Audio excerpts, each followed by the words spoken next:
مساء الخير. والله يا عندي لكم قصة. والله يا هي قصة. أمس اتصل علي زبون ووعدته بكرة الصبح اللي هو اليوم الصبح ورحت لأمه.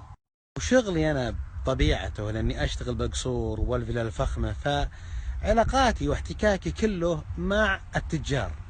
وأنا من طبيعتي إذا التقيت بأحد منهم، إذا كنت أشوف أنه عنده فائدة أو يقدر ياخذ ويعطي، أقدر أستفيد منه أسأله. خلونا نروح بكم القصة على طول. اليوم أنا الموعد بيني وبينه الصبح الساعة 10:30 بالاستراحة، وبعدين بنطلع القصر. أثر الاستراحة قاصر الحالة ما شاء الله. شفنا الاستراحة وطلعنا القصر، وبدل ما نروح بسيارتين قلت له خليك معي، يقول روح سوا. قمنا نسولف أنا وياه ونسولف أنا وياه، وقلت له وش استفدت من الدنيا؟ طبعا مو بكل واحد يقدر يعطيك اللي عنده، لكن أحيانا لهم مفاتيح الناس وأنت تقدر تفتحهم. سولفت أنا وياه وقال بقول لك فائدة. قلت سام وش الفائدة؟ انا نبي الفائدة. هنا انا خلاص عاد اسكت، انا قعدت اناظره واستمع وبس اعطيه تفاعلي. الاكبر درس تعلمته هو ان الرزق ما يجي بالذكاء ابد. كل هالارزاق اللي نشوف ذي والله ما هو بذكاء. طيب دلل لي شلون يعني؟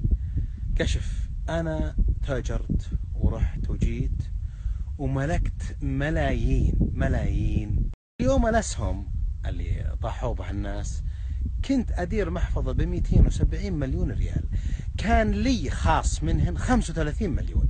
طبعا الآن عمره هو 39 سنة، أنا ما أدري، الله ما أدري، عام 2001 الأسهم، يعني يمكن عمره هو 25 26 يمكن. جيت انطحت الأسهم اللي طاحوا بها كل الناس، وخسرت كل مالي وقروش الناس اللي عندي، وطلعت أنا مديون ب9 مليون و600. يقول فلك أن تتخيل شخص يملك هالأموال ويملك هالشغل وهالثروات وتروح منه بليلة وهو عمره 25. يقول الصراحة عشت حياة لا يمكن أن أتصورها. يقول إلى درجة صرت أروح العتيقة أبيع طماط، بس أبي أوفر حليب، والله يكرمكم حفايض الأصغرين، ويعني أساسيات حياتي. يقول زوجتي والله ثم الله ما تدري عن أي شيء، تدري أني خسرت لكن ما كانت تتخيل أني بهالدرجة. يقولوا ذاك اليوم أنا طالع العتيقة بروح أبيع طماط.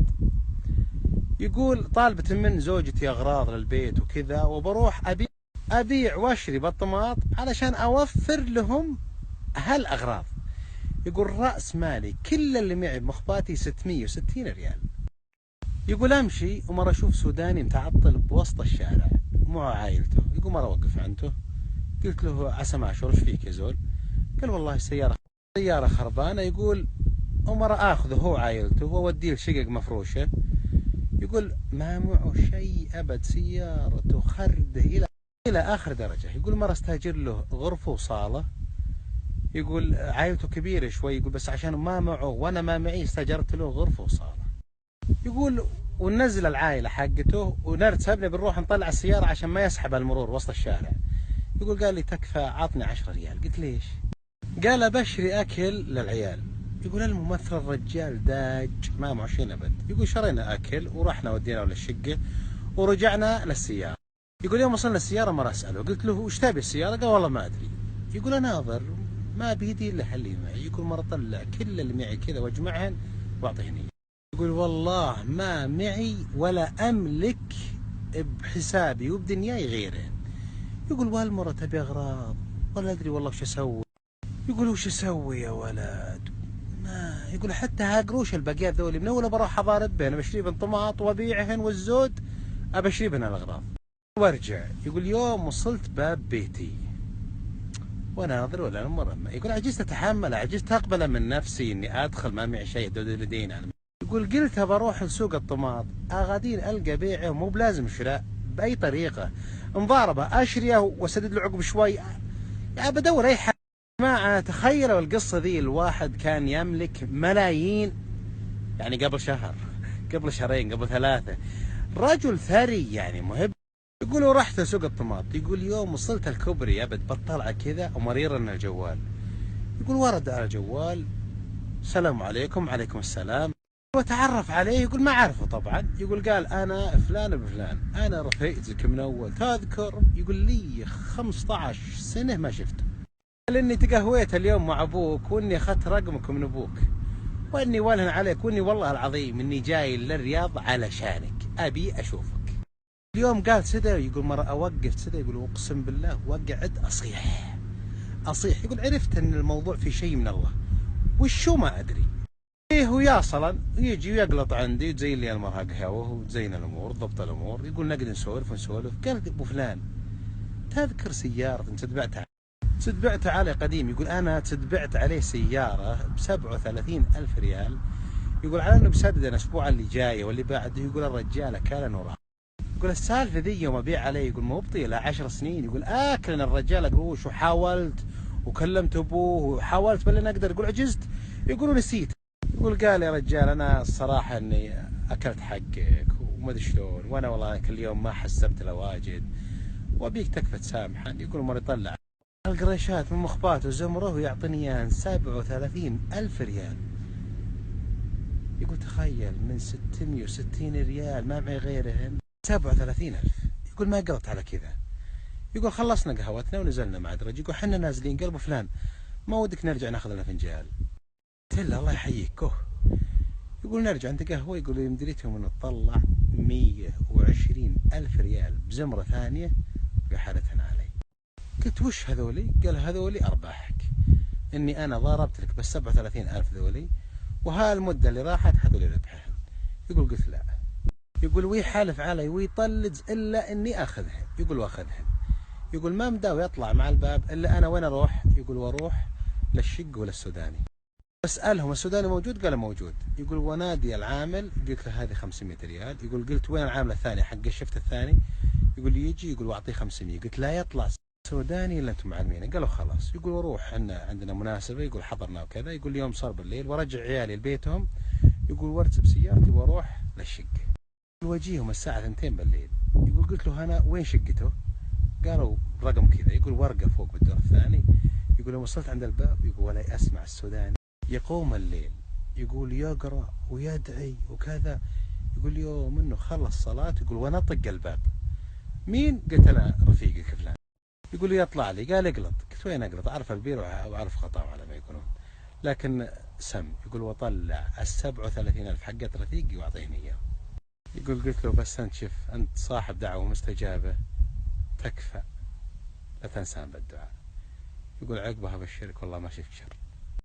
والقصه اطول من ذلك لكن ما ودي اطول عليكم.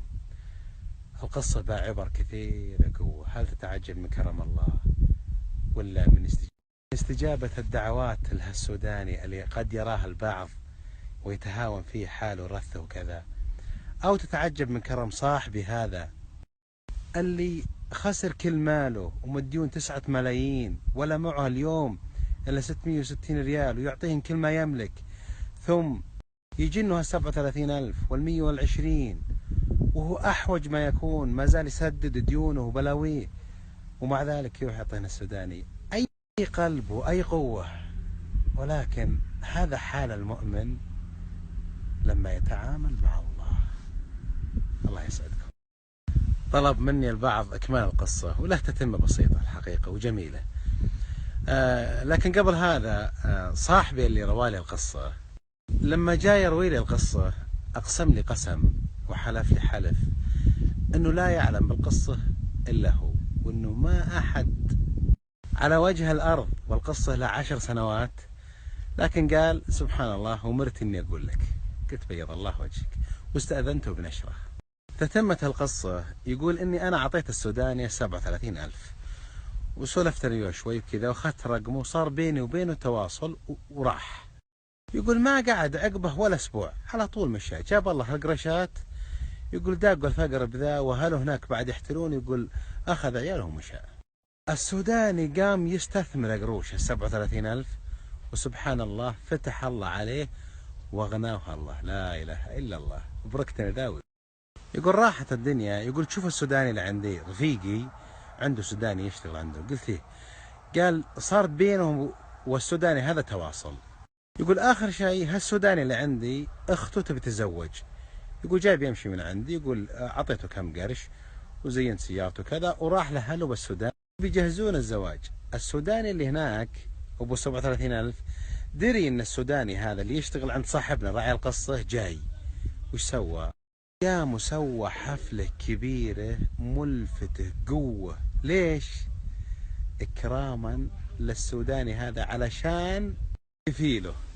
يعني يوم انه ما قدر يوفي مع الكفيل نفسه، اقل شيء وفى مع المرسول. صاحبنا راعي القصة اتصل على السوداني اللي هناك واشكره وكذا، وقال شوف انا كنت ناوي اجي لمك بالسودان، لكن اللي هذا شغلك مع مرسولي، وش تتسوي معي؟ انا لا جيت، لكن كذا والله ما اجي. فشوفوا جمال القصة، شوفوا جمال الوفاء. الحقيقة القصة رائعة جدا، لا أخفيكم أني بكيت وأني حلفت على الشخص هذا إلا بقبل راسك، وقبلت راسه.